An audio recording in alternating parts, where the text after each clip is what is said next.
Revolutionary greetings, comrades. It's Workers' Day, the 1st of May 2023. And in our message as the Zimbabwe Communist Party, we look into what we call the labor tycoons. It's a new tendency that is developing in Zimbabwe within the labor movement, where those who define themselves as labor consultants are forming or recruiting workers into trade unions. A trade union, by its very nature, assists the workers to improve their working conditions at the workplace and to earn better wages. To achieve this, it means workers at the workplace must be united against the employer. And it means that the representatives of the workers, the union leaders, must be from that sector. But there's a new tendency that is taken root, that all progressive forces in Zimbabwe must oppose.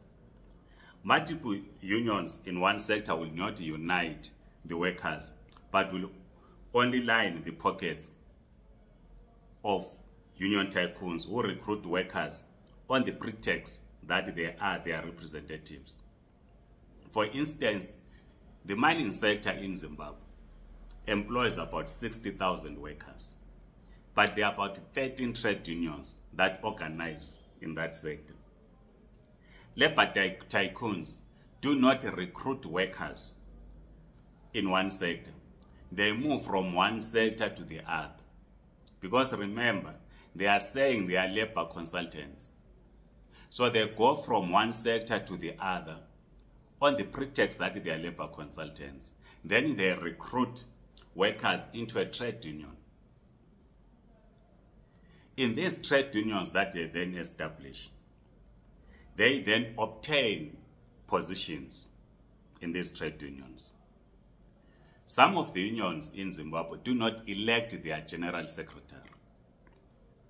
The general secretary gets appointed. Or in a union where a general secretary is elected, they then appoint an administrative secretary. Where they do not elect a general secretary, it is this so-called labor consultant that then assumes the position of general secretary. If it's a union that elects a general secretary, the labor tycoon who parades himself or herself as a labor consultant becomes the secretary for administration. To an extent that this labor tycoon will receive salaries from as many as 4 different trade unions in different sectors. The labor tycoons are incapable of addressing the daily concerns of the workers. Let us look into these concerns that the workers are having in Zimbabwe.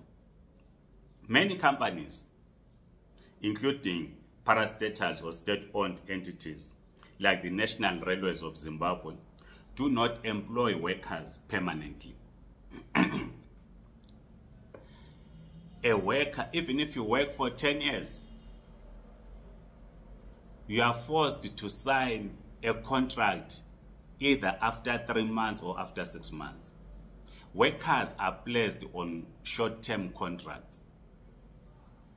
You are not permanently employed. This is a huge challenge that workers are faced with in Zimbabwe. Because if we are a contract-based worker, what does this mean? It means that when you embark on industrial action,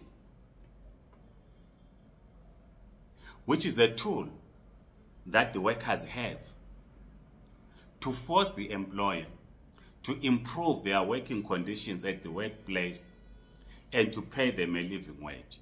So if you embark on industrial action, your contract will not be renewed after 3 months or after 6 months. If you are off sick the principle of no work, no pay kicks in.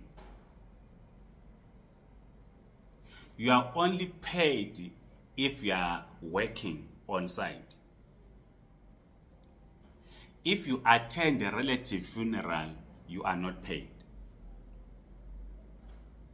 Women workers do not have maternity leave pay or allowance because they are on contract. Now, the labor consultants, these labor tycoons, will not be able to address these challenges that workers are faced with. The mining industry in particular, because we are looking at the mining industry together with agriculture as the industries that will assist in the rebuilding of the Zimbabwean economy. We have huge deposits of lithium in Zimbabwe. The unfortunate part is that workers in the mining sector are not full-time. They are hired on contracts. And the mining industry, which is a huge challenge, has many bosses. A locally owned mining company will commonly have no expertise in mining, as the mining concession will be given out in terms of political patronage. In most cases, a foreign company with expertise, usually a South African company, will be contracted to organize the real work. In turn, the foreign company will engage a local labor broker to supply labor. Labor laws are not followed. Workers will not receive sick leave and will be denied the right to collective bargaining. Workers are then forced to carry out any instructions from their bosses, however hazardous it may be, and they are only on 3 months contracts. That is the struggle that the workers in Zimbabwe are faced with or should engage in. The struggle should be about workers having permanent jobs. Because if you are a contract, even if you retire, you will not be paid pension. Because you are not a permanent worker. You do not get benefits as a worker when you retire or when you are still active working. You will not have a housing scheme allowance. You will not have a motor vehicle allowance. You will not have medical aid because we are a contract worker for 3 to 6 months. In most cases, it's 3 months. So what then on this day, as we commemorate May Day, is the task of the Zimbabwe Communist Party? Our task is to intensify political education, both ideological and practical, inside the trade unions, because we must isolate labor tycoons. This means that the Zimbabwe Communist Party must recruit disciplined militant workers to counter the labor brokers and the labor tycoons. If the party does not take a leading role in the trade unions, if the party takes a backseat, the labor tycoons will occupy the space as nature does not allow vacuum. The party, the Zimbabwe Communist Party, must challenge government to ensure that labor laws are followed by the employers. But a weak communist party cannot force government to monitor the implementation of the labor laws. This means that as the party, we must first and foremost build a militant Zimbabwe Communist Party. a party that can be taken seriously. If we are weak, government will not listen to us. Workers will continue to suffer. There will be no monitoring in companies to ensure that companies do follow the labor laws. Because this notion of workers, even if they've worked for years, to every 3 months renew a contract must come to an end. But it cannot come to an end merely by issuing statements. It means that we must be on the ground to organize. The Zimbabwe Communist Party must lead in this struggle. It is the revolutionary duty of the Zimbabwe Communist Party or every communist to establish trade unions. That's the task of communists. And this is what the Communist Manifesto says. In the relation, when it talks about the relationship between communists and the workers, that the communists must assist in the formation of progressive trade unions. That's the only way we can isolate labor tycoons. But again, workers also must not support political parties that do not speak to their issues. We are going to an election in July, August.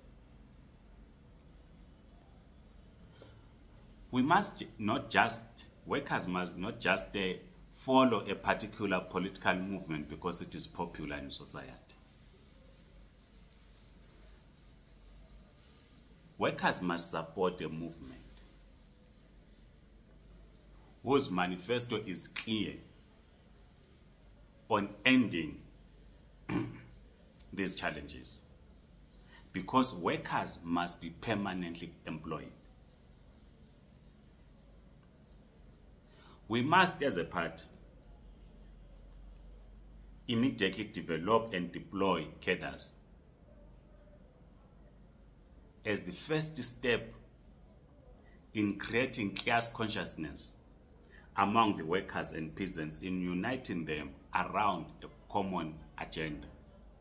And the common agenda is to build socialism. We are engaged in a struggle for socialism.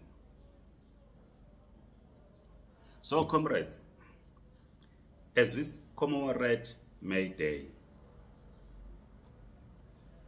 our call is that communist cadres must be in the front of the struggle.